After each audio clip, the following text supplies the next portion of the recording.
I mean, I'm not saying this to be funny. All three of us have tears in our eyes. It's unbelievable. You got any good stories? Wow. I'm crying. Chris, get on an airplane and come make the Beatitudes cry. I have Beatitudes.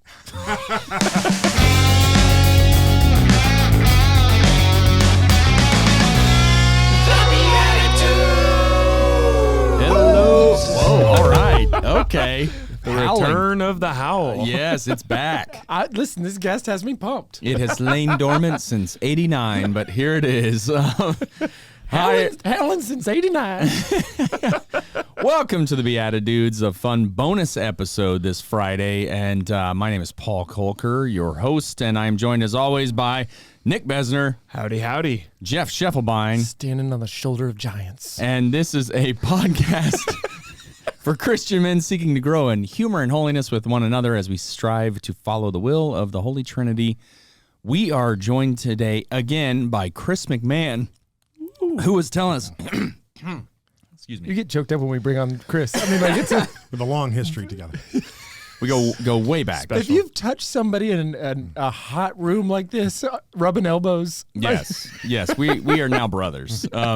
Well, no, we are joined by Chris McMahon, head of the Aquinas Faith and Finance Score, all of this incredible stuff that you're doing. But all throughout the first episode, we learned about so many miracle stories and crazy moments, and just how faith infuses everything that you do, from your work life to your family to just your day to day. So, yeah, why don't we just dive right in there? Anything you want to tell us at this tiny table? I would love to tell two things. I thought it's interesting in the investment business and Aquinas Wealth Advisors. We help people their investments, and I always realized there wasn't much joy in the investment business, right? The idea was if you were in retail investments, you were supposed to stare painfully into a glass of scotch and kind of, look deep into it. You're and think, so smart. Yes. Where should I allocate my capital? Yes. And Catholic men, I found that too. They would wield it as a weapon. They knew more than me, right? And they would wield it as a weapon. And I always said, why are they doing that? That's why, these moments of joy are what we're seeking. We're trying to understand why we're here. Chris, nobody on this show that's a host has ever tried to wield a lot of knowledge. Well, you guys are very kind. Paul's smart, but he's great at bringing it to people. Nick and I are here. I'm just sitting here going like this with all the references that go over my head. But when you get one, you're like, got it. Doesn't happen. Oh, I'm trying. doing good. Well, so we're thinking about a couple of things, and one of our priests back in Pittsburgh, is a wonderful guy, and he's a big strapping fella. His name's Joe Freedy, and he played football at University of Buffalo, where he had to go through the struggle of being kind of a journeyman to becoming the star again and enter the priesthood. And his parents are unbelievable folks. And Joe tells the story, and I usually don't let the facts interfere with the story too often, but I've confirmed this with him several times, and it's actually on the internet. You could check it out. But he had a call from a high school teammate who called him and said, "Father Joe, I don't know what to do." He said, "What happened? Tell me." And this guy was, Sunday goer, but not a super engaged Catholic man. He said, "I was jogging the other day near my office in Green Tree, Pennsylvania. And as I was jogging, I went by a house and I saw an ambulance across the street. For some reason, I thought it was a good idea to say Hail Mary. So I said Hail Mary as I was jogging. I never broke stride. I never made the sign of the cross, never crossed the street. And 3 weeks later, I was jogging by the house again. He was on my old fitness program once every 3 weeks, whether you need to or not. But he was jogging by the house again. He heard someone screaming frantically, "Sir, sir, sir." And because I don't live on the street, they're not calling for me. Finally, she screamed, "Jogger, you stop." And he turned around, and a little old lady was running at him. She was 100 pounds and in her 90s, perhaps, and she was running down the street. And she didn't have her coat on. It was cold outside. He said, "Ma'am, is everything okay? Can I help you?" And did someone need help in the house? She said, "No, I need to talk to you. You saved my life." And he said, he said to himself, "Well, I get it now. She's nuts, right?" That's what he thought. He said, I need to help her back to her house, and I need to help her find a neighbor. And as he said, "Dear, I'm not your nephew. Let me help you. Let me get you back to the house." And she said, No.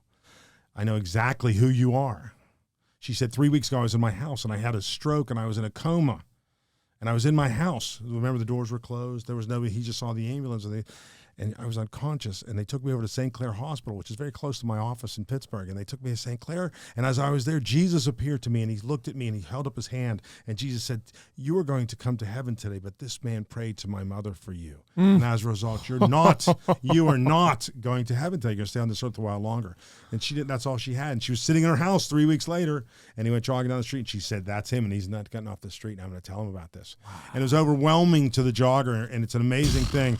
And a beautiful, beautiful story. And it's amazing, too, because when I actually sold it to Sister Mary Elizabeth, who's one of the Sisters of Life in D.C., she said, well, you know, I say about 400 of those a day, and I don't get that kind of response. But he did say, Father Joe said, look, what am I supposed to do? He said, well, first of all, breathe, and secondly, understand that our prayers are real. What we're doing is real. And you know, Our Lady hears our prayers. Her Son hears our prayers. It's a beautiful and overwhelming thing. And I think it's beautiful that we seek out these stories and people to tell them. And I think it's one of the greatest gifts we can be given as people of faith. To understand this is all, you know, we get so caught up in our own muck sometimes. We forget all the magnificence that's out there, right? Muck and magnificent. That's the next one. No, wow. So this was Father Joe Freedy, you said? Father Joe Freedy, yes. I was in seminary with him. And okay. Yeah, that's so right. And we played, so every year I was part of the new man, right? The new man in Rome, it was the first year students, and he was, I think, a third year at the time, maybe maybe a deacon already. And so it was the old men versus the new men playing football, which of course he's on their team, and he was a former collegiate football player, sure. Just like you. Oh yeah, yeah. No, we got schooled, but it was in a football game that we called the Spaghetti Bowl because it was in Italy, and playing football. Yeah. But yeah, and he was tossing up Hail Marys then. Just I don't know if they had as much. Oh my goodness! I don't know if they had as much impact, but no. But that is incredible to hear how amazing and well he's doing with all of that. It's too. incredible. Yeah. There was actually one that came to mind. If it's if you just give me a second, I'm going to light a campfire here, and we're going to sit around because I think you got a lot of good stories. I don't really have a place to burn fire here, but got your Solo Stove Mini tabletop. I can listen to these all day. So my brother, at the tiny table, the mic is yours. What do you got for us? There was just one I think that's big man, tiny table, huge stories. Full hearts can't lose. Come up with more. This is what I was overwhelmed with. About 6 years ago, Molly and I went to the Sisters of Life Gala in New York, which was fantastic every year. It's so beautiful. And Dr. Brescia, Michael Brescia, stood up to speak. And Dr. Brescia told the story that was an incredible story. When he was a young man in the hospital in New York, he was people were dying. They were coming back from Vietnam. They were dying of kidney. What is dialysis? I'm sorry, that's the kidney, right? Yeah. Kidney disease. And he was saying he was a religious man, and he said, "Why are my patients dying? And God, could you help me? Because if they just would live long enough on dialysis didn't work in the 60s or early 70s. They could get kidney transplants and live the rest of their lives." He was in the faculty lounge, the doctor's lounge. He ate a cheeseburger, which all good ideas come from, apparently. As the ketchup hit his plate, it connected to French fries. This is the truth. And he said, "Eureka." He just asked God for a miracle. If the fistula would connect the veins, like the ketchup connects the French fries, it'd be a miracle. He went home and did 6 prototypes. The 7th worked. He took it to a large Dr. Michael Brescia. He took it to a large pharmaceutical company. They said, "This is fantastic. We will give you today in 1970 $1 billion for this. $1 billion. It sounds like Austin Powers, right? Going to give you $1 billion." And he said, "It's fantastic." Unbelievable. He goes home to his dad and says, "Dad, this is a game changer." His dad quit school at 7 to start digging ditches in Italy. No more ditches for you, Dad. We're going to be, beyond wealthy. It's going to be incredible. His dad said, "I'm so proud of you, son. The lives you're going to save. It's so beautiful." He said, "But Dad, we have to wait a year because we have to set up the copyrights and we have to set up the company. And we have to wait 1 year. So we can't say anything until Christmas." And it was like, February. And his dad said, "Great, but how many people die every year from this, son?" He said, "What? In the United States alone, 50,000, Dad." And his dad said, "But it works now." And he said, "Yes, Dad, but we have to set up the company." His dad, and what is the consequence if we don't set up the company? That it's public domain and anyone can use the technology. His dad immediately said, "How many people will die this year because of this, son?" He said, He said, "Dad, 50,000 United States alone." He said, "Well, you have to give it away today. You have to give it away today or you're not my son." Yeah. You have to give it away today. Every day you're shaving, you're gonna look at it. You're gonna look in the mirror, and you're gonna see the face back at you as someone who's not here because you confuse the kingdom of God's kingdom with the kingdom on this earth. Every day, son, set a place at your dinner table. Set a place at your dinner table for someone whose father's not here because of your greed and selfishness. This is 30 or 40 years later. He's at the Knights and Sisters of Life. His wife had just passed. His grandchildren were there. He said, in Italian speaking to his father, said, Dad, you were right. You were right, Dad. He gave it away. It would have $62 billion in today's numbers. Insane number. He never received a penny. I knew that whole story. And then we learned the rest of the story. He just passed a few months ago. And what was fascinating about that passing, which we just had heard, he was in the Bronx. He was running a palliative care hospital where he was taking care of people, touching them, loving them as they came into the hospital. They brought in a homeless person recently in the last 6 months, and her name was Angela. And they knew that, nothing else. She didn't speak. They brought her in, and she was, really in a worse way. Sure. They trimmed her nails, cut her hair, gave her humanity and dignity and loved her. She never said a word. He said, it's Dr. Brescia. I'm going to come see you every day you're here, Angela. I'm going to come and see you. He's a 90-year-old man still driving to the hospital. It's amazing. He's going home one night. He said, I forgot to see Angela. He said, this is like 4 months ago, right before he died. He said, I'm gonna go see. Nah, I'm not going to see you. I'll see you tomorrow. It doesn't matter. He said, who am I kidding? I won't be able to. Turned right around, went back to the Bronx. Gets out of the hospital, goes to her room, and they said, it's good you're here. She's dying. She's in the acute stages of dying. He said, Angela, it's Dr. Brescia. I'm here with you. I just want to be with you for a while. And he sat down. He's 90, fell asleep. He was asleep for about 45 minutes, and he woke up to someone screaming, Dr. Michael, Dr. Michael. And he woke up, and it was Angela looking right at him, wide awake, looking right at him. And she said, Dr. Michael, in a few hours, I'm going to be staring at the face of Jesus, and I'm going to tell him your name. And she fell asleep and died 30 minutes later. Brother, what? Okay, that's a mic drop on it. There it is. It's a cell phone drop there. I mean, I'm not saying this to be funny. All three of us have tears in our eyes. It's unbelievable. It's unbelievable. Praise be to God. You got any good stories? Wow. I'm crying. Chris, get on an airplane and come make the Beatitudes cry. I have Beatitude tears.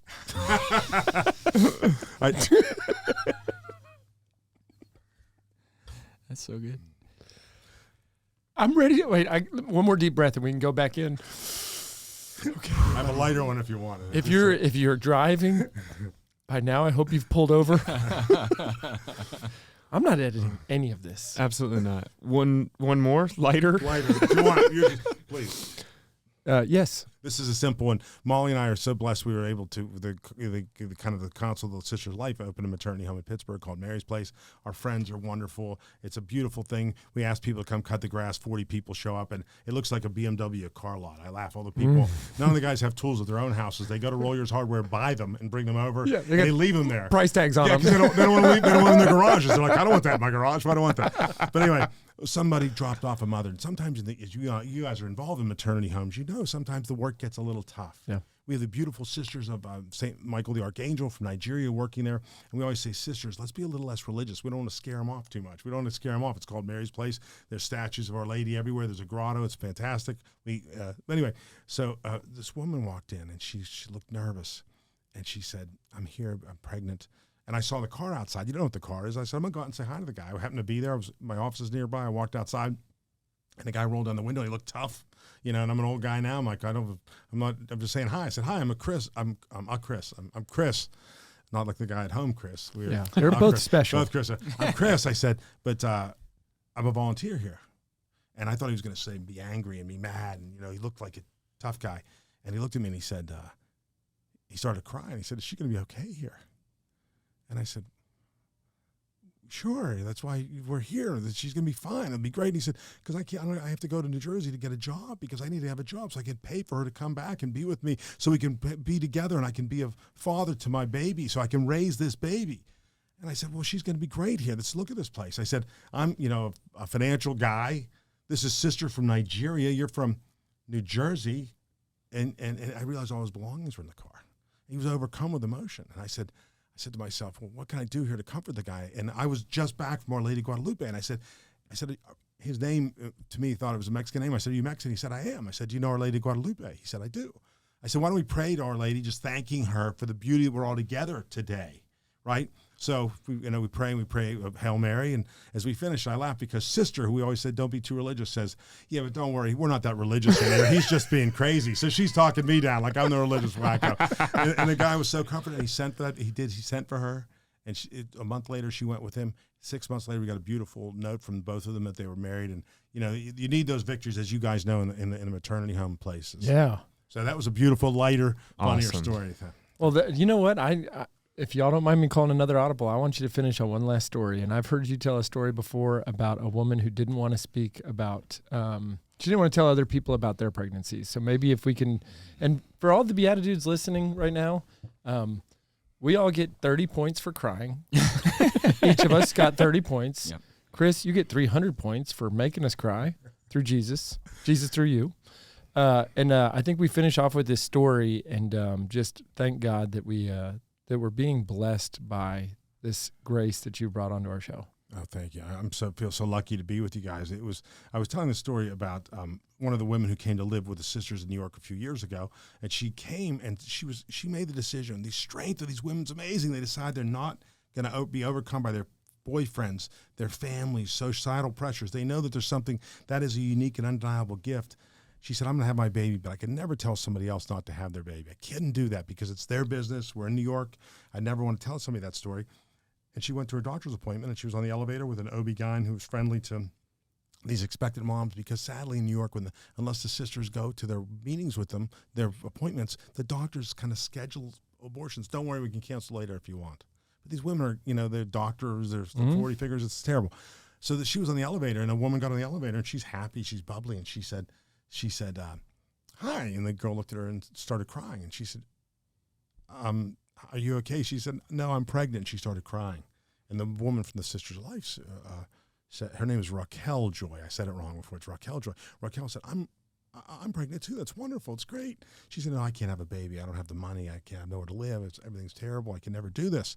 I'm not capable of doing it. And that's what they need. They need us to tell them they're capable of doing it. So Raquel said she'd never tell anybody ever in a million years. Said, wait a second. She took her hand and put it on her belly and said, feel this. This is my son. He's going to be a linebacker because he's kicking me. He's going to be brutal. And you're not going to have an abortion. You're going to have a baby girl. And you're going to put her in pink and do her curls. And she's going to be the light of your life. And you're never going to imagine life without her. And you're going to tell her one day about you're going to name her Raquel after me. My name's Raquel Joy. And you're going to tell her about this crazy lady you met on an elevator one day. And your life will never be the same. It'll be fantastic. And she took her by the hand and took her down to see her friendly OB-GYN and forgot all about her. And the OB-GYN took over, and he was really nice. And that interaction changed the world, because 2 years later, when Raquel was at the hospital, she saw a lunatic running down the hall at her. So the silhouette, kind of the hospital scene, running at her. She got closer. She still didn't identify her. She hugged her, almost tackled her. She says, Raquel, do you remember me? Do you remember me? And she took a little while. She didn't remember that quickly. Yeah, oh, yes, I remember talking to you on the elevator. She said, you don't understand. I would die for you. I remember everything on your face. I remember every aspect of who you are. And the gift you gave me in those 30 seconds, at 40 seconds, the elevator overwhelmed me, and it was the most significant thing in the world. And you gave me the strength to do this. Come down here. I want to introduce you to somebody. She took her down the hall, and she said, I want to introduce you. And she pulled the stroller back and said, my beautiful baby, Raquel, and her twin sister, Joy. That's it. Praise be to God. We're the Beatitudes. This is Chris McMahon. Check out Aquinas Wealth Advisors. Pray more. Believe in miracles. Sign up for the part that we're called in life to be a light to others, to pray for others when we say we're going to. And we're going to put some stuff in the show notes for you to check out. This has been an incredible bonus show. Yeah. I've seen us tear up. I've never seen us all three cry. Chris, thanks be to God for you. Thank you for having me. It's beautiful. It's a gift to be here. All right, brother. We will see you in Pittsburgh, and for the rest of you, we'll see you in the Eucharist. God bless you.